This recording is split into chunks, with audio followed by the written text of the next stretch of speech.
Okay, welcome to English 121, Shiawassee ISD. My name is Rick Cook. Please call me Rick.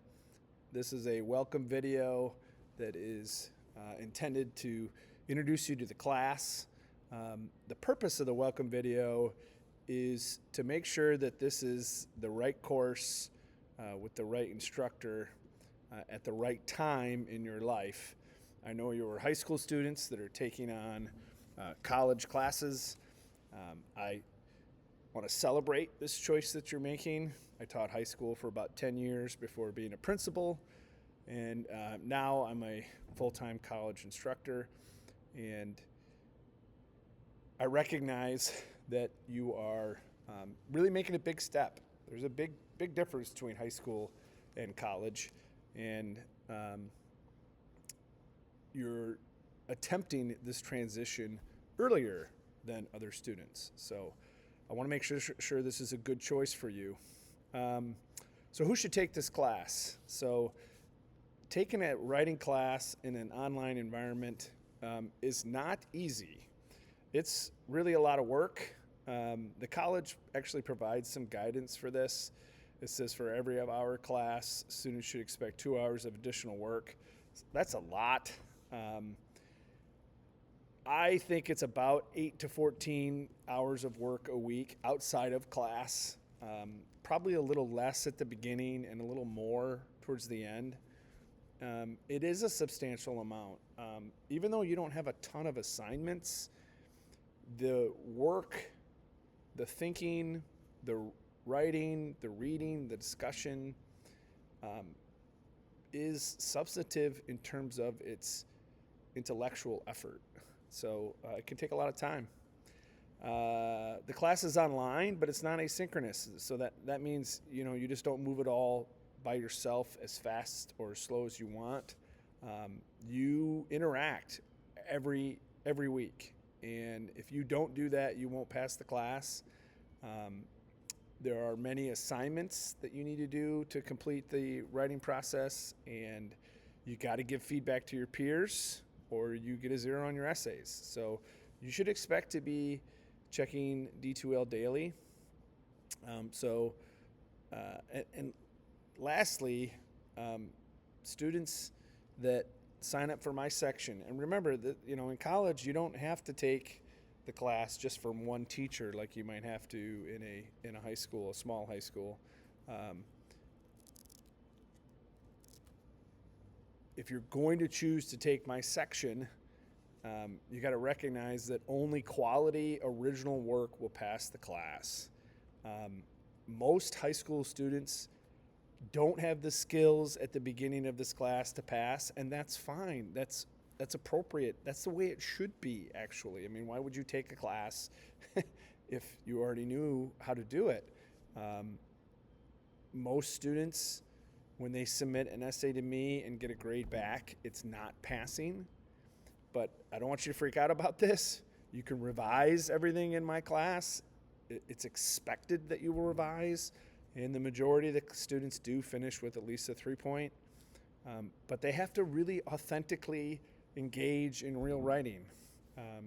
That's a requirement of the course. So I put this note in here because it's really important you recognize that this class presumes you already have a basic control of the English language, like what's a complete thought or not, and how do you combine those complete thoughts. And it also requires you to use Google Docs to write. And there's a whole document called the Essay Submission Requirements that explain this, but you have to do all your writing in a Google Doc, and it won't be accepted otherwise. So let's summarize. This class is for students who have enough time to take it, are going to read and write a lot, and recognize that in a college environment, you're not forced to do anything. You're not a prisoner in this experience, being compelled to write, but rather you're going to write about something you want other people to really know and understand. In fact, you pick the topics in this class. I have no idea what you can write well about. You will pick what you can write well about, what you want other people to know or understand, because that's real writing. It's for students who recognize that they don't already have the skills that they need, and they're going to develop them in the class. So this isn't just a hoop to jump through to get a grade, but instead there are very specific things that college writers do that high school writers don't, or reversed. There's very specific things college writers don't do that high school writers do that we need to address. You got to have some technical skills, which in my experience, all young people have. You got to be able to work independently. But you got to reach out when you need help. You got to already be able to write and complete sentences and follow basic grammar rules. And this is a big one. You're going to see this a lot. Students that take my section need to realize that using AI is cheating themselves, and it's super obvious. I'm going to talk about it a lot, but don't do it because it's really obvious. And once you understand the nature of real writing, it doesn't make a lot of sense. So that's a quick summary, and you can read all of this of who should take the class. What is this class about, and how is it structured? So this is making sure that, okay, I might be the right student, but is this the right class for me? This section is focused on writing, and everything that we do is designed to help you write 3 essays. So every single assignment is a specific step towards writing an essay. And what really matters in this class is what skills will transfer on. What things will you be able to do after this class without me? It's broken down into 4 areas. Can you create insightful content? Can you organize it well? Can you present your content with a precise and concise style? And can you follow standard writing conventions? Those are actually the 4 sections of our rubric. So are you capable of doing those things without me afterwards? So without my comments, without my suggestions. The course is broken down into modules, and we'll actually jump into D2L in this video so you can see that. And it's cumulative in nature. So what that means is your grade isn't really set in stone till the end of the class. You can revise essays as many times as you like, as long as you hit the original due dates. And you have to provide a little summary of your revisions. So the breakdown for the class, 8% of the grade is quizzes. And you can read this information I have about the quizzes that you'll have. It's essentially checking, did you read the materials, did you watch the materials, and did you get out of them what you need to get out of them? You can see the quizzes ahead of time, and you can take them as many times as you want. You have to get all of these points. So you just keep taking it till you get them right, and more importantly, till you make sure you understand what's covered in those readings and videos. 27% of the class is discussion boards, so that's huge. And you have to do all the peer response. The discussion boards are where we give each other feedback about some point in the writing process. I give you feedback at the end of the process. The essays can't be a reflection of what I can do as your co-author or your editor, but instead the essays need to reflect your writing ability. And your writing ability, the rest of your lives, will be influenced by the peers or colleagues or friends and family that can help you write. And writing is a social act. We're going to talk about that throughout the class. 60% of the class is the essays. Okay, so this is 3 essays. It's the same assignment each time. So each time you are writing an expository essay, the only difference between them is essay 1 has no sources, essay 2 has 2 sources, essay 2 has 1 source. So essay 1 has no sources, essay 2 has 1 source, and it's got to be cited correctly to pass. And then essay 3 has 3 sources. Now, it's the same assignment, they're expository essays, and there's a bunch of videos and readings to teach you what that means. But I want you to think about it from a student perspective. The first 2 are worth 10% apiece, and you can revise them up until the end of the class. I look at a draft in the middle of the process, give you a bunch of feedback, and tell you what the grade currently is. And then I don't look at it again until the end of the class and you submit it. And It's up to you to implement the feedback. Essay 3 is a little bit different than Essay 1 and Essay 2 in that for Essay 3, I only give feedback on the outline of this essay. And this really makes sense. It's 40% of the class. It's the biggest grade in the class, and it should reflect what you can do, not how I can guide you or how I can give you feedback. And 5% of the grade of the class is a reflection. It's due on the last day of the class. There's a bunch of instructions about it. So here's a grading scale for the entire class. How to be successful. Okay, so the first key to being successful is having the right mindset. You need to recognize that in college, this is a choice. You're choosing to take this class, and it's taught in that way. It's not taught in a way to compel people to finish it or that you have to finish it to graduate. I did that when I was a high school teacher. I understand that. This is made for people who want to learn, okay? Part of that is I don't accept any late work. If you're gonna struggle to get something done on time, tell me, contact me ahead of time, then we work something out, then it's not late. But this whole high school thing of turning something in a day late or 2 days late, it's just not done.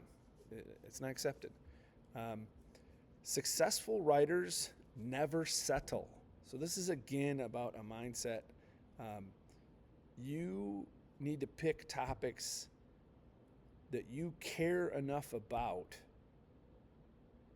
that you'll spend lots of time making sure the reader feels, knows, and believes what you believe. This is not compulsory writing in a high school class. This is you wanting to learn how to write like a real writer and tackle that. So what do you got to do to have this mindset? You got to attempt all the assignments and not be late with them. You got to revise and really revise. Sometimes you throw out entire drafts. Sometimes you have to go through several ideas before figuring out what's really going to work.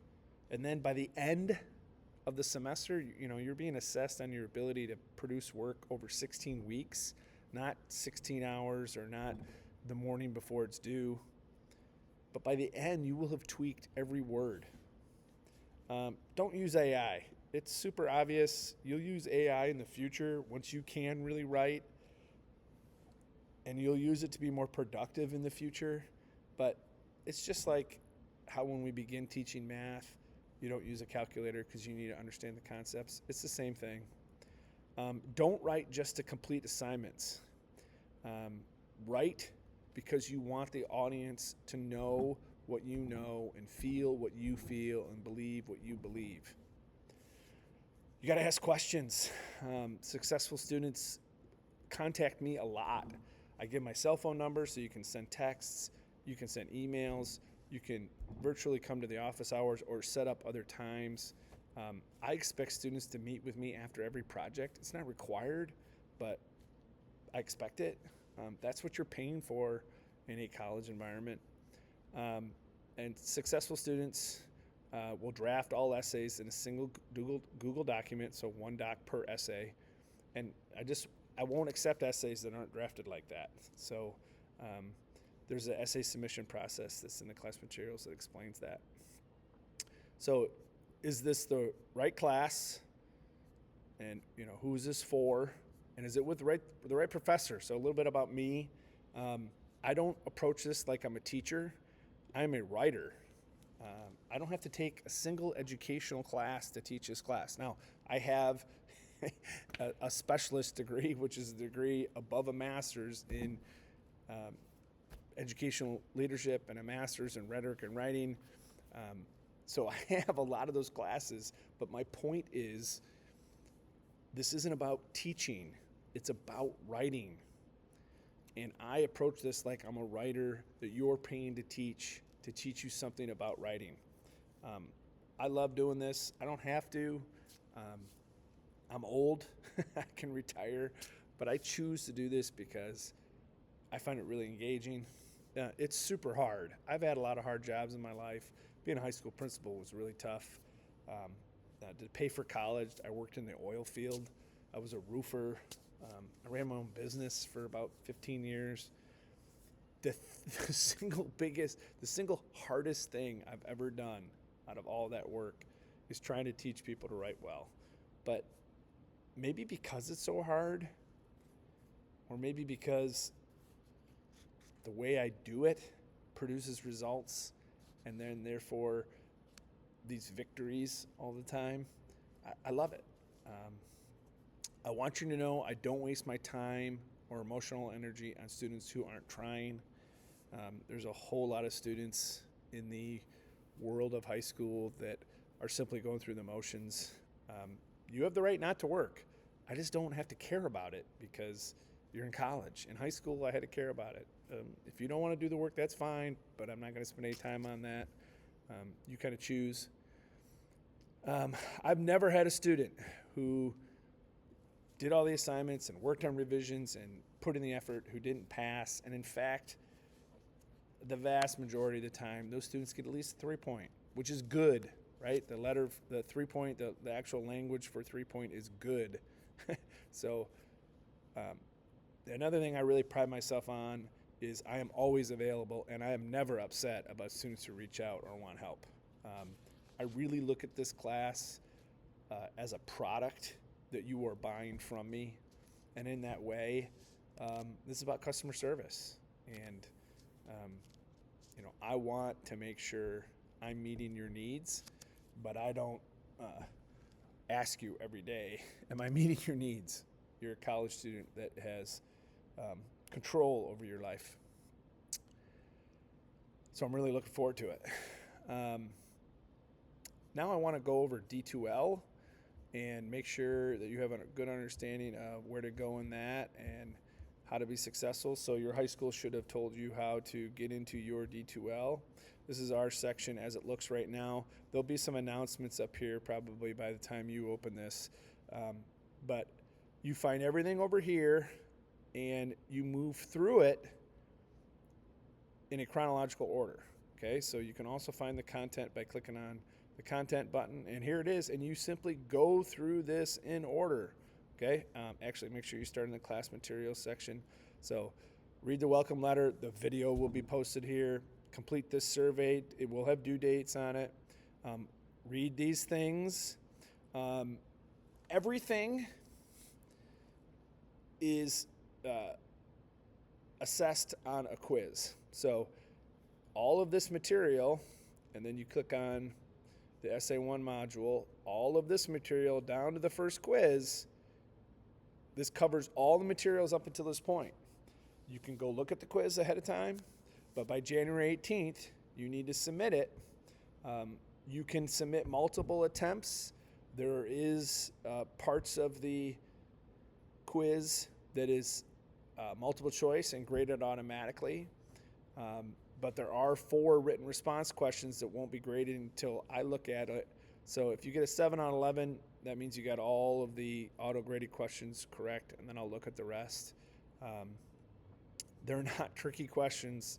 The answer to all the quiz questions is in the videos or in the readings. And then you simply keep going. So this quiz is due January 18th. This post is due January 18th. A response to the post is due January 21st. Then here's the essay outline is due. You keep going. Now, one thing that gets tricky is that you have to click load more down here to see the entire module. So these assignments done chronologically takes us to February 8th. And then once you're done with that, you move into the next module, and finding the letter reflection. So this takes us all the way through the class, and you simply do these chronologically. There's due dates in here, and some of this is interacting with each other. So for instance, one of your first big assignments is this post. You post on the discussion page. You can get to it simply by clicking to this, answering these questions, and then you'll look at each other's.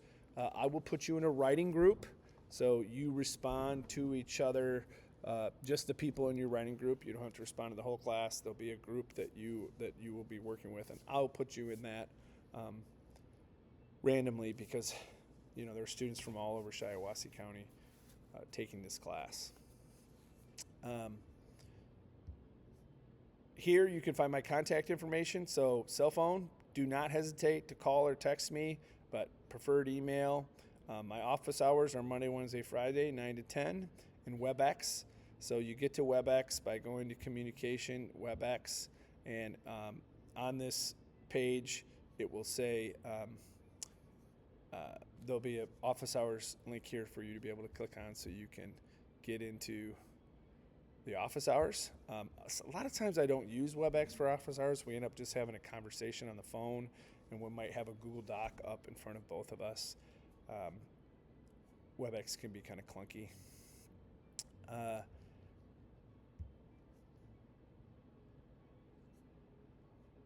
One big thing I want to make sure people understand is that you need to write your essays in a Google Doc.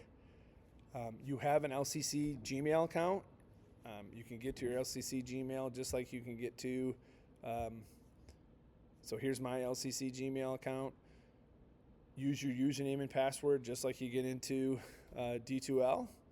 And you can use this account just like I'm sure you're very similar to using Google accounts at your home schools. But you will be writing your essays in a Google Doc. And so you'll need to be able to use your Google account. You'll have to share the essays appropriate with me, and you submit a link in D2L when you submit an assignment. And those instructions are explained in the class materials. So I hope you're excited about the semester. I am very excited because it's so critical for you to learn how to write at the college level. It is part of every other class that you'll take. And after over 20 years of doing this, I'm really confident in the system that I've developed to help you be successful. Please remember that you're paying me to teach you. And at the college level, it's your job to reach out to me if that's not happening. I look forward to working with all of you.